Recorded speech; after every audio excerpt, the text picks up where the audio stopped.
Hello and welcome to Hispanic Agenda. I'm Alejandro Negron. This is Washington's only bilingual news program. Thank you for watching. On the agenda today, the debate over charter schools regulations is heating up in Maryland. Don't miss a special report by ABC 7 News, Jeanette Reyes. But first, as President Obama meets with fellow leaders at the Summit of the Americas in Panama, a new poll by Telemundo, MSNBC, and Marist compares how Americans and American Latinos feel about recent policies implemented by the U.S. regarding Cuba and Venezuela. Let's get into it with the roundtable. Telemundo Washington's Claudia Curiel, the editor-in-chief of El Tiempo Latino, Alberto Avendaño, and Judy Pino from the Libre Initiative. And we have a lot of polls to cover today. There's also a new poll regarding how Cubans feel. The Cuban people in Cuba. Cuban feedback, and it was done by Univision Infusion and in collaboration with the Washington Post. Okay. Disclosure, I have to say, disclosing everything that the Washington Post owns El Tiempo Latino.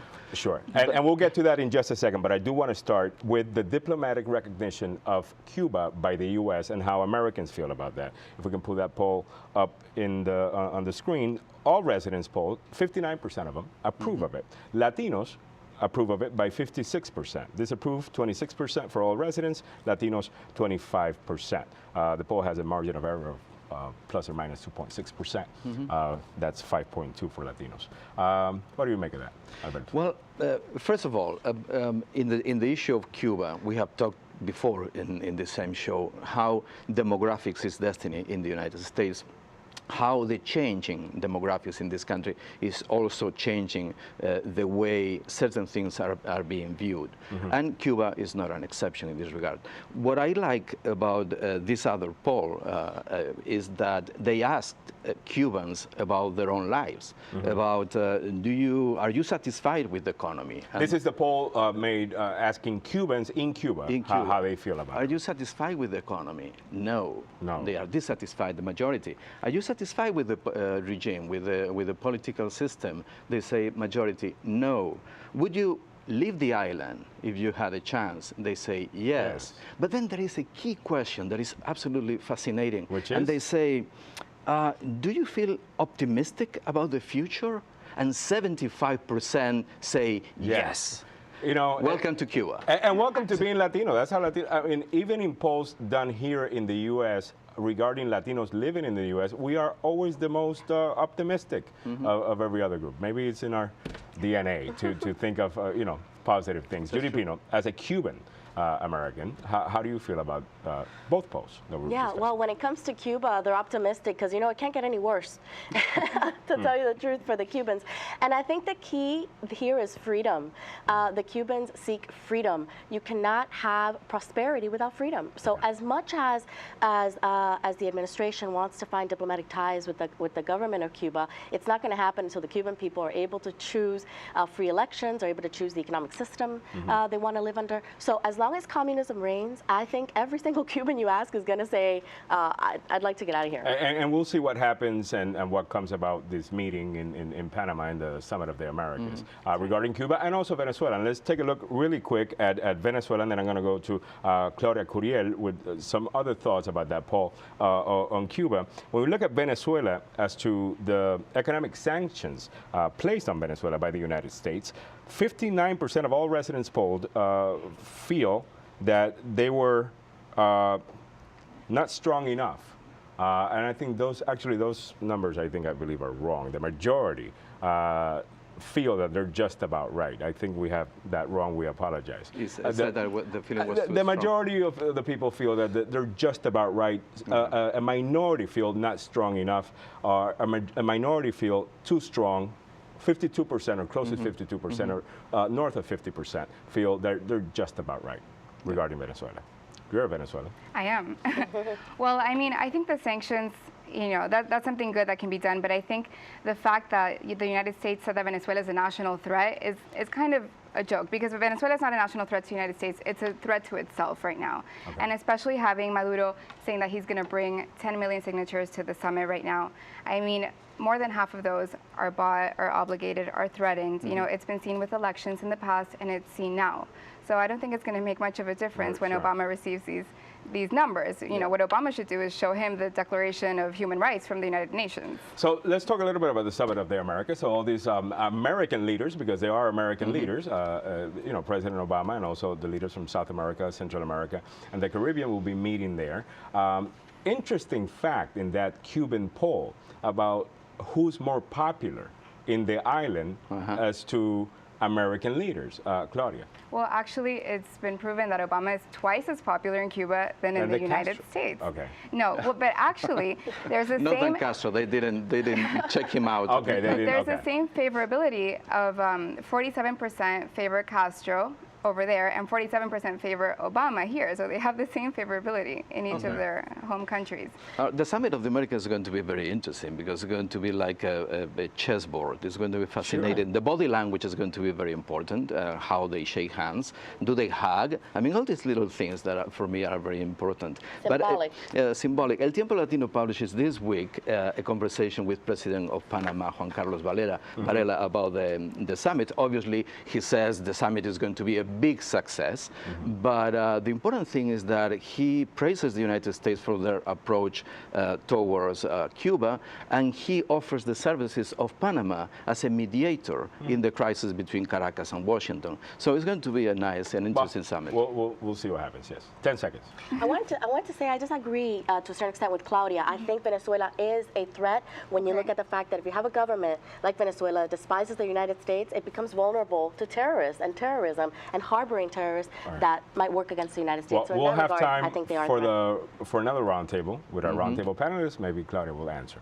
All right, we'll be right back. Coming up, a Texas judge stands by his order to halt President Obama's executive actions on immigration. Plus, the debate over charter school regulations in Maryland continues. We'll have a special report. Stay with Hispanic Agenda here on News Channel 8.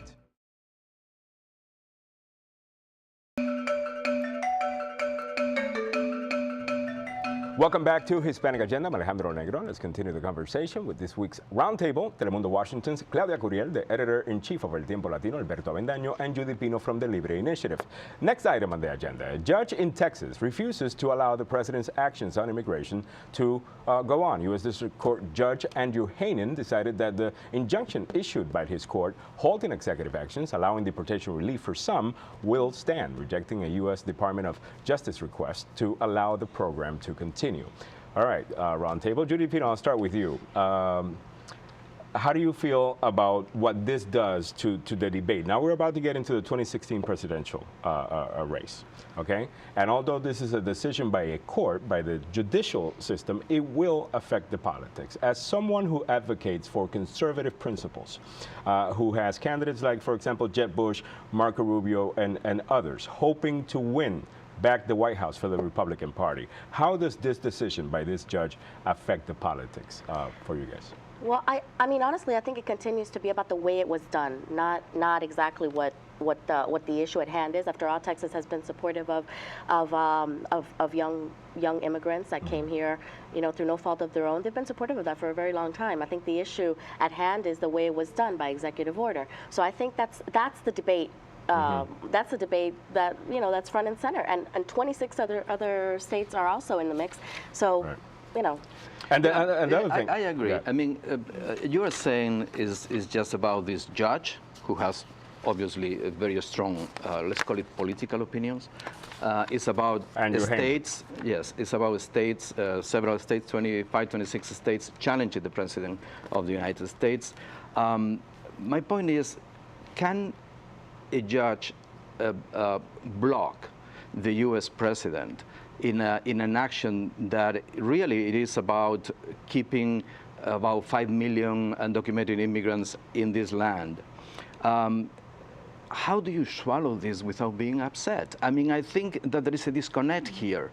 I want to read to you, Judy, and to Alejandro, and to you too. The judge said this: the government hasn't shown any credible reason for why this directive necessitates immediate implementation.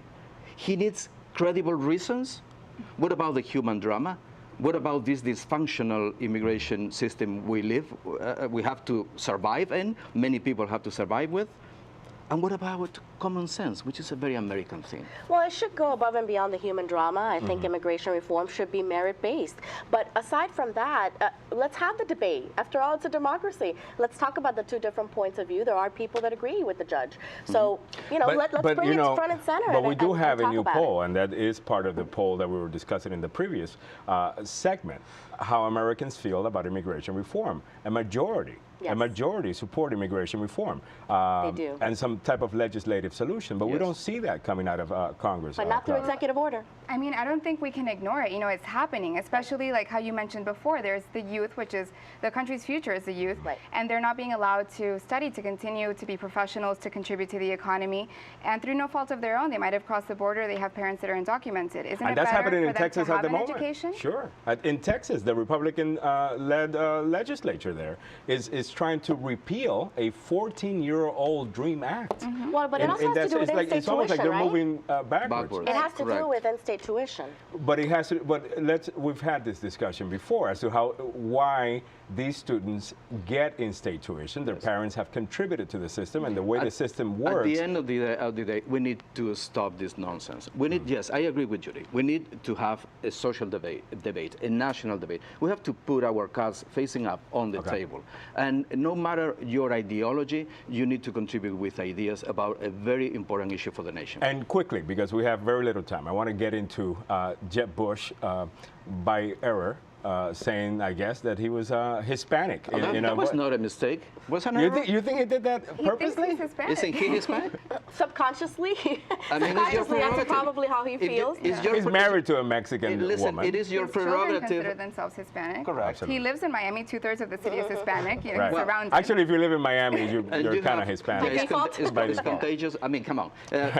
You have the prerogative of this check in the box in the census. However, then you cannot use it to get scholarships or any benefits or whatever. I think it was funny.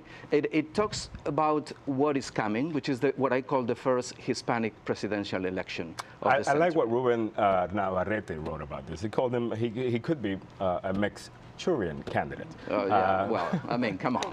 No, Well, I think it's a real deal in terms of a Hispanic guy, somebody who really feels empathy for this community. Well, guys, thank you so much for the conversation. Nice debate. Have fun. Thank you.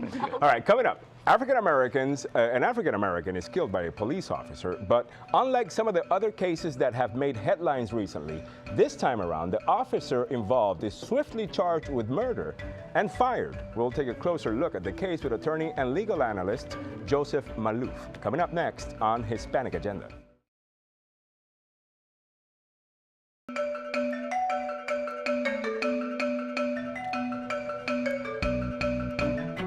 Welcome back to Hispanic Agenda. I'm Alejandro Negron. The white police officer seen in this mobile phone video shooting an unarmed black man as he ran away from the officer has been charged with murder and faces 30 years in prison.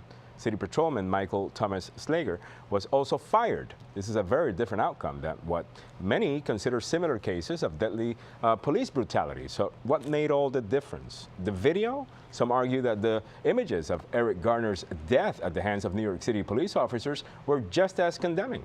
Let's ask attorney Joseph Maloof, a legal analyst of Agenda. Joseph Maloof, welcome back to the show. Thank you for having me. Pleasure to have you on.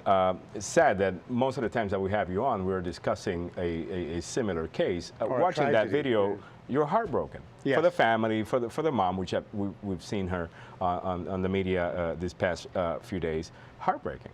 Absolutely. What you see in this video is not only the fact that there isn't a confrontation as the officer claimed there was and what people anticipate would have been in order to, to take someone's life.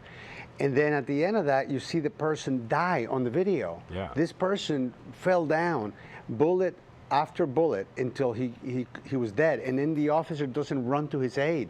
And maybe you want to see him go, oh my God, what have I done? Right. And you don't. You see him handcuffing the subject. And instructing him not to move. Right. And it wasn't until minutes later that he checked his pulse. Right. So this is a disturbing video for many reasons. Do you think the video made all the difference?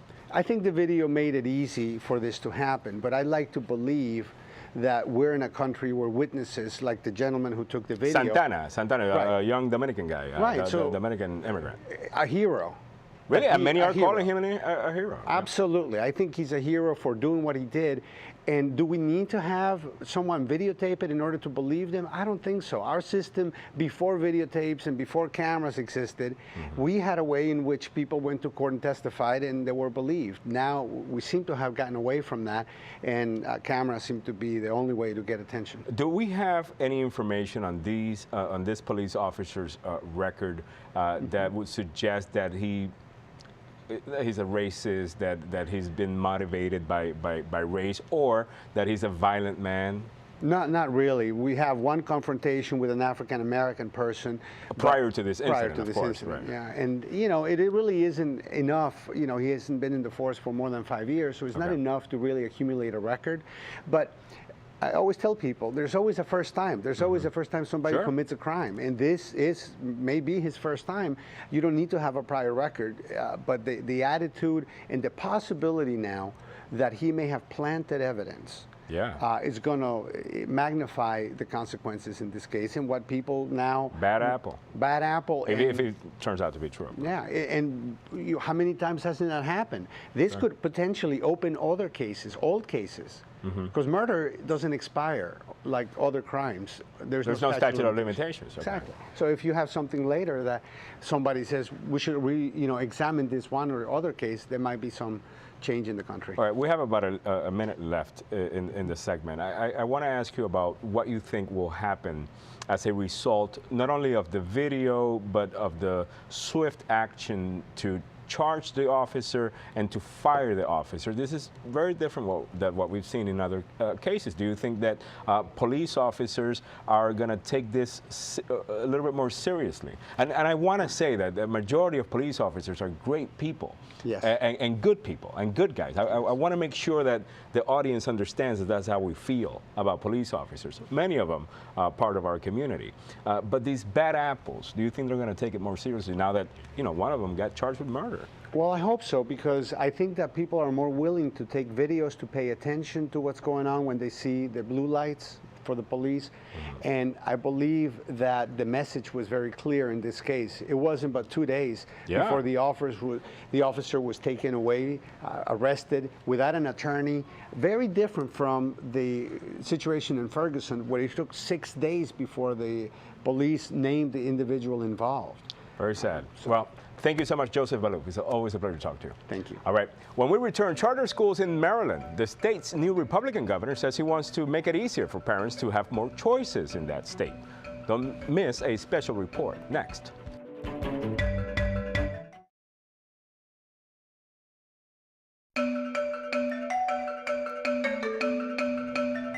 Welcome back to Hispanic Agenda. I'm Alejandro Negron. Now in focus. Charter schools in Maryland. The state has one of the toughest laws in the country regarding charter schools. Maryland Republican Governor Larry Hogan has pushed forward a proposal to make more of these schools available, but it's hitting a few roadblocks in the Democratic-controlled legislature. Here's ABC 7 News' Jeanette Reyes. The debate over charter school regulations is heating up in Maryland over a proposed bill by Republican Governor Larry Hogan. One state delegate tells me it encourages the abandonment of public schools and some of its students. Charter schools have long been a point of contention around the country, and especially here in Maryland, where there are currently 50 such schools. While charter schools receive public funding, they operate independently of the local public school system. State Delegate Ana Sol Gutierrez finds that troubling. She's a former Montgomery County School Board member. It's the use of public dollars for education that if you are creating this select few schools that benefit select few students with your public dollars, you are taking that money away from the public schools. Late last month, the Maryland Senate committee voted to approve a watered-down version of Hogan's bill that was essentially meant to increase the number of charter schools in the state. Here are the basic changes Hogan proposed: giving schools the ability to hire and fire teachers, giving charter schools more say over who they admit, and an increase to public funding. Our charter school bill currently is so weak, which is why we're last in the country. We want to open it up to encourage more charter schools. I believe that the President of the Senate agrees with that. We don't agree on every detail, but I believe some charter school improvements are going to come out of the legislature by the time we're done. It's part of the reason teacher unions are staunch and vocal opposers of charter schools. However, proponents say parents should have options, especially when some of their neighborhood schools are failing. You work to fix those public schools. You don't take away resources and create a few schools that serve a few students. The amended bill out of the Senate does not change hiring rules, but it does provide leeway on enrollment. There's also some compromise regarding education requirements. Under some conditions, the school must have been in existence for at least 5 years, be in good financial shape, and have exceptional student achievement records. With Democrats also looking for additional funding for public schools, it's clear even now that no one will be completely happy with the final product. It may be that the overall decision is to give him some expansion, flexibility of charter schools in return for ensuring that we have the public school funding that is absolutely critical for every student in the state of Maryland. Reporting for Hispanic Agenda, I'm Jeanette Reyes. Thank you, Jeanette Reyes, and thank you for watching. Please check out our Facebook page and follow us on Twitter. Tune into Telemundo Washington for the Spanish version of this program, and be sure to join us again next week here on News Channel 8. Have a great weekend, and thank you for watching.